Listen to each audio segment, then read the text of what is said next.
नमस्कार, आप सुन रहे हैं जागरण पॉडकास्ट की फटाफट खबरें। मैं हूं आपके साथ मैं सुरभि लवानी। आइए शुरुआत करते हैं आज की सभी खास खबरों की।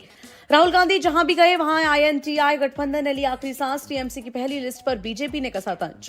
टीएमसी ने आज लोकसभा चुनाव को लेकर उम्मीदवारों के नामों का ऐलान कर दिया है। अब पहली लिस्ट ममता बनर्जी की तृणमूल कांग्रेस ने आईएनटीआई गठबंधन से अलग अपनी पार्टी का लिस्ट जारी किया है। यह लिस्ट पर बीजेपी प्रवक्ता शहजाद पूनावाला ने कांग्रेस पर तंज कसते हुए कहा, आज आईएनटीआई गठबंधन में एक और झटका और एक और कलेश। बीजेपी प्रवक्ता ने आगे कहा कि ममता बनर्जी ने एक तरफा सीटों का ऐलान कर दिया है और अब कांग्रेस इधर उधर देख रही है।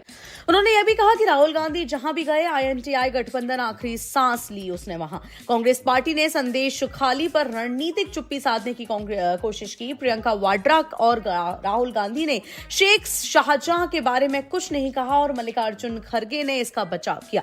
सबसे पहले ममता बनर्जी ने कांग्रेस से कहा था कि 2 सीटें ले लो वरना ले जाओ। पूरे देश में कांग्रेस को 40 सीटें भी नहीं मिलेंगी। यह उनकी गठबंधन की स्थिति है। वहीं भारतीय समुद्रयान 2025 अंत तक समुद्र तल की शोध के लिए होगा तैयार। केंद्रीय मंत्री किरण रिजिजू ने जताई उम्मीद। केंद्रीय मंत्री किरण रिजिजू ने कहा कि भारत को अगले साल के अंत तक विज्ञानियों को अपने समुद्रयान में 6 किलोमीटर नीचे गहरे समुद्र के अध्ययन के लिए भेजने में सक्षम हो जाना चाहिए।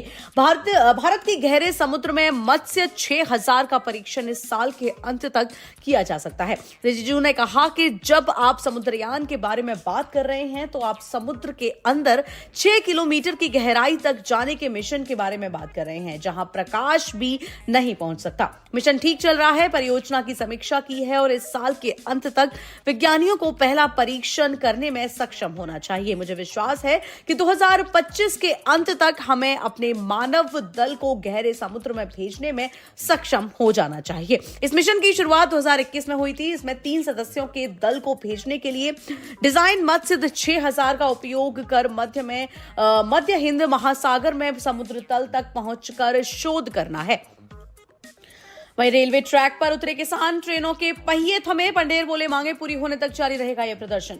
मांगों को लेकर किसानों का प्रदर्शन पिछले 1 महीने से लगातार जारी है। किसानों ने आज रेल रोको आंदोलन किया और उसका आगाज करने के बाद उनका कहना है कि सरकार जानबूझकर उनकी मांगों को नजरअंदाज कर रही है। आज दोपहर 12 बजे से शाम 4 बजे तक यह आंदोलन चला। किसानों का रेल रोको आंदोलन।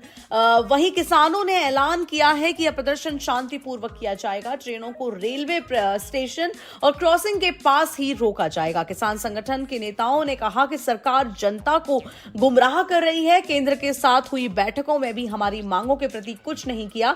उन्होंने केंद्र सरकार पर आरोप लगाते हुए कहा कि सरकार कह रही है कि वह किसानों की सारी बातें मान चुकी है, जो कि सरासर झूठ है। वहीं आईपीएल 2024 से पहले केकेआर ने चला बड़ा दांव। विस्फोटक बल्लेबाज की हुई टीम में एंट्री। कोलकाता नाइट राइडर्स ने आईपीएल 2024 के आगाज से ठीक पहले बड़ा दांव चल दिया है। केकेआर ने जेसन रॉय के रिप्लेसमेंट के तौर पर इंग्लैंड के धाकड़ बल्लेबाज को टीम से जोड़ा है। रॉय निजी कारणों के चलते इंडियन प्रीमियर लीग के 17वें सीजन में नहीं खेल पाएंगे और केकेआर को टूर्नामेंट के पहले मैच में 23 मार्च को सनराइजर्स हैदराबाद से भिड़ना है। दरअसल कोलकाता नाइट राइडर्स ने जेसन रॉय के रिप्लेसमेंट के तौर पर इंग्लैंड के विकेटकीपर बल्लेबाज फिल सॉल्ट को टीम से जोड़ा है। सॉल्ट आईपीएल के मिनी ऑक्शन में इस बार अनसोल्ड रहे थे और सॉल्ट पिछले सीजन दिल्ली कैपिटल्स की ओर से खेले थे। दिल्ली के लिए खेले 9 मैचों में सॉल्ट ने 163.91 के स्ट्राइक रेट से खेलते हुए 218 रन कूटे थे। वहीं रेसलर बजरंग पूनिया और रवि दहिया को झटका। पेरिस ओलंपिक क्वालिफायर्स मुकाबले में मिली हार। रेसलर बजरंग पूनिया और रवि दहिया को पेरिस ओलंपिक क्वालिफायर्स के लिए आयोजित ट्रायल में हार का सामना करना पड़ा है। बजरंग को रोहित कुमार के 65 किलो फ्री स्टाइल भार वर्ग के सेमीफाइनल में हराया है। अब फाइनल में रोहित की टक्कर सुजीत से सोमवार को होगी। वहीं रवि दहिया को 57 किलोग्राम फ्री स्टाइल भार वर्ग में उदित ने 10-8 से हरा दिया। सोनीपत में 10 और 11 मार्च को आयोजित ट्रायल में देश भर के पहलवान ने दम दिखा रहे हैं और बजरंग पूनिया कुश्ती संघ के पूर्व अध्यक्ष ब्रजभूषण शरण सिंह के खिलाफ प्रदर्शन करने और धरने पर बैठने वाले पहलवानों में शामिल थे। वहीं बिहार हेल्थ सोसाइटी में कम्युनिटी हेल्थ ऑफिसर के 4500 पदों पर भर्ती के लिए नोटिफिकेशन हुआ जारी। बिहार स्टेट हेल्थ सोसाइटी यानी कि SHS की ओर से कम्युनिटी हेल्थ ऑफिसर यानी कि CHO के बंपर पदों पर भर्ती के लिए नोटिफिकेशन जारी किया गया है। अधिसूचना के मुताबिक इस भर्ती के लिए ऑनलाइन एप्लीकेशन प्रोसेस 1 अप्रैल 2024 से शुरू की जाएगी।